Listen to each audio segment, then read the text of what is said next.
ومن سنة 2014 لحد 2022 ما فيش حرب كبيرة، لكن في اشتباكات، في تهديدات، في تحركات من الجيوش، وفي كلام نار من الطرفين.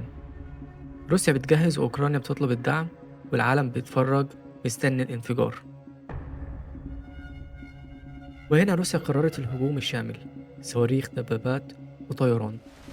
العالم صح على خبر روسيا غزت أوكرانيا، والحرب بقيت حقيقية مش تهديد. هنا العالم كله اتشد، لأن أوكرانيا من أكبر مصدري القمح، ممر مهم للطاقة، وروسيا من أكبر مصدري الغاز. فالنتيجة أسعار نار، أكل غالي، طاقة ناقصة، وخوف من حرب عالمية. يعني حتى البعيد عن الحرب هيتأذي. وبنسأل بعض، الحرب رايحة على فين؟ لا روسيا عايزة ترجع، ولا أوكرانيا عايزة تستسلم، وأمريكا وأوروبا بيدعموا من غير ما يدخلوا بشكل مباشر. والسؤال الحقيقي، مين هيدفع الثمن؟